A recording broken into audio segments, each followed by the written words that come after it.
What's going on, jumpers? Welcome back to another jump rope skill tutorial. Today we are going to focus on the swing cross swing EB quadruple under. Now this is a very high level skill, but we are going to really dig into and break down all of the main tips that you should be doing, all the things that you should be avoiding, and how to actually practice this skill effectively. Now if you're a jump roper that is looking to be efficient with your skills, which you likely are if you're here, this is the tutorial for you. We're really going to dig into all of the different ways to do this skill so that you can continually level up and refine all the skills that you are working on. All right, let's get into it.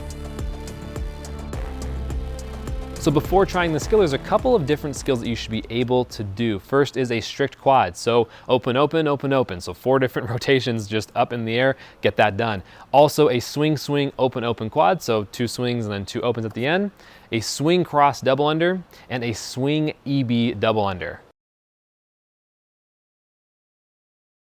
Let's get into the main tips of this skill. So the first thing to point out is that this skill works the best and looks the best when you transition from one side of your body to the other, from swing cross to swing EB. So this means doing a swing on your left, cross, swing on your right, EB, or the reverse, which is swing on your right, cross, swing on your left, EB. Now it's really, really important during this skill to keep your chest up. When we get into the quadruple under skills, keeping your chest up is disproportionately effective to actually help you achieve these skills. So make sure that you're keeping your chest up during this skill.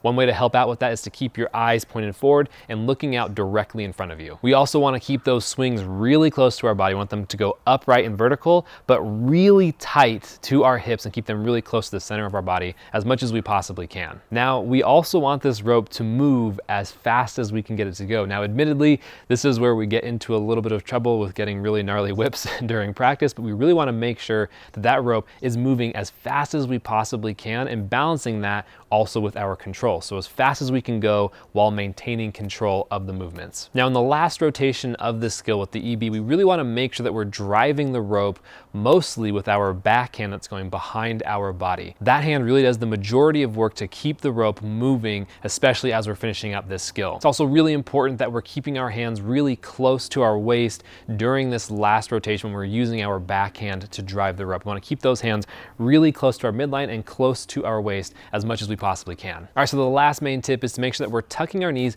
just a little bit. When we're learning, it's very common to tuck aggressively, and that's totally okay, but we want to move towards just a slight tuck where there's just a little bit of flexion in the knees.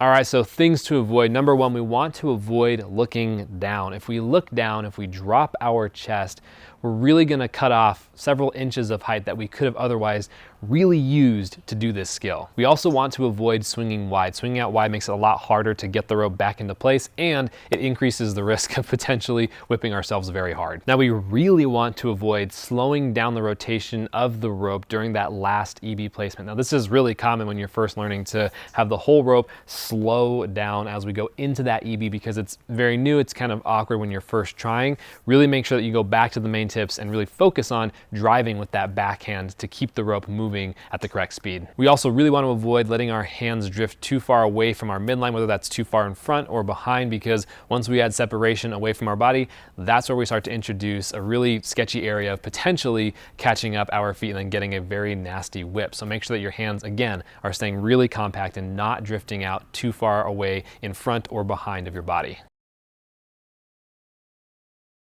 So how do we practice this skill? We're going to start with a swing cross double under, followed immediately by a swing EB double under on your comfortable sides. And we want to do this as fast as possible so we can simulate what it's going to feel like during the quad. Now after that, we're going to do a swing cross double and a swing EB double, and then an EB double after that at a regular pace. That way we can really practice what it feels like to use our arms in an EB placement and drive the rope in a rotation. The next step after this is to do a swing cross swing triple under. So it's a little bit weird because we're ending on a swing, but we're doing this on purpose because we're going to do a swing cross swing in the air. As we land, we're going to bring the rope around in that EB placement, and we're going to do a toe catch, making sure that we're really focusing on our backhand and driving the rope into that toe catch. Not too aggressively, but definitely with a little bit of strength so that we can really feel what it's like to get that backhand moving appropriately and driving the rope. We really want to avoid as much as possible cheating the first swing of the skill. Now, it's very common and you'll definitely see a lot of jumpers kind of take off late, but we want to avoid as much as possible doing that first swing on the ground. So really make sure that you're